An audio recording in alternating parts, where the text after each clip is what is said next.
Hello everybody, welcome back to yet another video. In today's video what I'm going to be doing is I'm going to be reviewing Scooby Doo and the Monster of Mexico. So if you guys don't know, I've been going through every single Scooby Doo movie, rewatching them and reviewing them, and this is like, I don't know, the 10th or something on this playlist. You can go check those out by the way if you haven't seen them, but this is the first one that on rewatch my opinion actually changed quite a lot from what I was expecting. I absolutely loved this film as a kid. I thought it was fantastic. It was probably one of my favorites. But on rewatch, I was a little bit disappointed.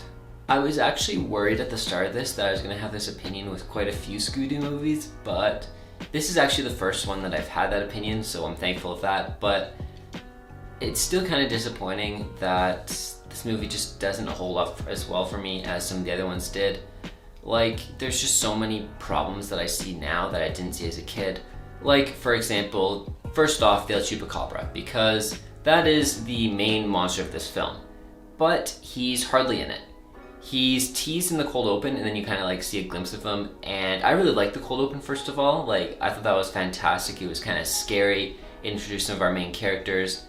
And it kind of had like this horror feel where you just see like the shadow of the Chupacabra besides just that one shot. And I thought that worked really well, but then after that, they never used him again. Like, he shows up at one point to chase him around the woods, and then he shows up at the very end. And besides that, the El Chupacabra just doesn't exist. Like, there's a couple times here and there where he's got, like, he'll reach his hand around a bush or something, but he only attacks the gang twice. And it just felt underused to me because he's such an interesting monster. Like, he could have been big and scary. And even when they did use him, by the way, like, it wasn't very well used, especially in that middle scene where he's kind of just like beat up by the gang and stuff. I would have preferred if they kept him scarier. I know this is kids and I'm trying to make them more horror-y, but I really like Scooby Doo on Zombie Island, and that wasn't a comedic film, so I wish that Scooby Doo movies like this kind of lean more into that aspect as opposed to the comedy aspect, but that's a minor issue. Basically, my main issue with the El Chupacabra is that he was underused.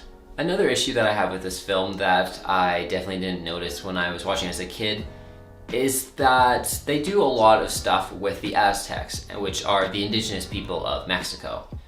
And it honestly felt borderline racist at sometimes. Like, at one point they dress up in the Indian skeleton costumes or something, and even just calling it Indian is racist in itself, but like dressing up in their traditional wear and just kind of going across their burial grounds, it felt very weird, borderline racist a lot of the time.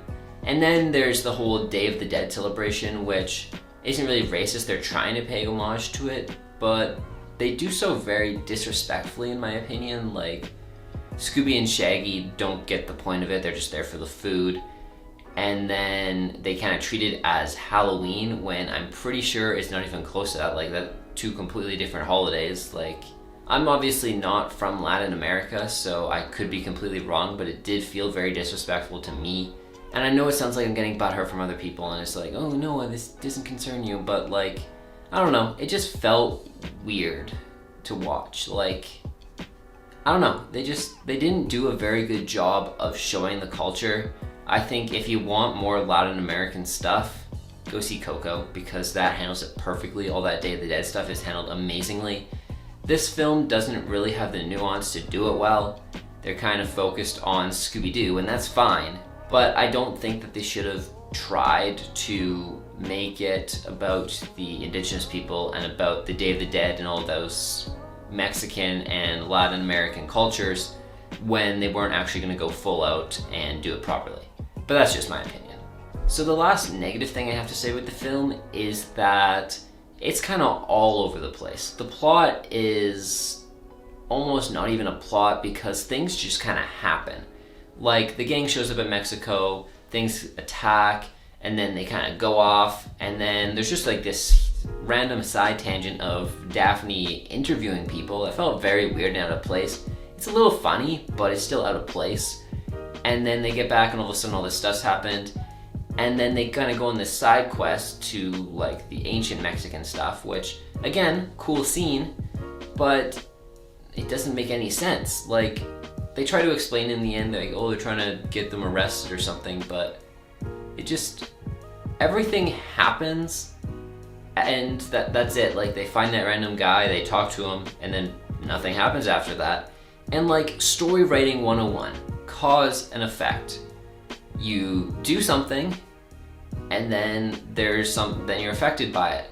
Something happens, you do something in response. Like, that's just script writing 101, and I feel like this film didn't follow that very well. It's very loosely structured, very random stuff kind of comes out of nowhere.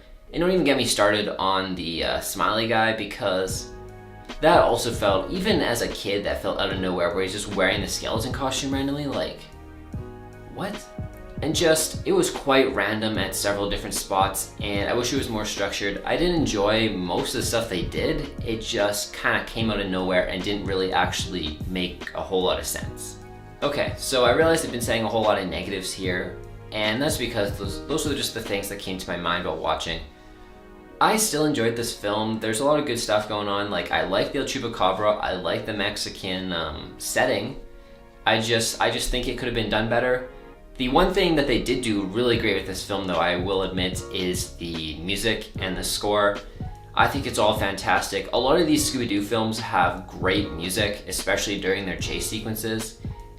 And yeah, that was something I really enjoyed. The chase sequence itself wasn't great because, like I said, the El Chupacabra kind of just bullied the whole time, and it kind of made it less scary. But in general, I think that this film is decent. I still enjoyed it. It's definitely the weakest of the last couple Scooby Doo movies I've seen. So as I get into the ratings here, I'm gonna give it a 6.5 out of 10. Like I said, it's not a bad film. There's just a lot of stuff I would have liked to see improved upon. I still enjoyed it because I'm a fan of Scooby Doo. If you're not a fan of Scooby Doo, I don't think this is a very good film. But as a Scooby Doo fan, it does check most of the boxes for what I consider to be a decent Scooby Doo film. So that's why it still gets a fairly decent score. But anyways, that's all I have to say, so hope you guys did enjoy this video. If you did, don't forget to leave a like down below and subscribe if you're new around here. My short film Change is going to be coming out this Friday, unless something drastically bad happens, so make sure you're on the lookout for that. Also make sure that you're on the lookout for my next week's Scooby Doo review, which is Scooby Doo and the Loch Ness Monster, which will come out Monday at 3 p.m. And if you want more updates on all of my videos, make sure to follow me on Instagram at ntd_films. Thank you guys all for watching, and have a good day.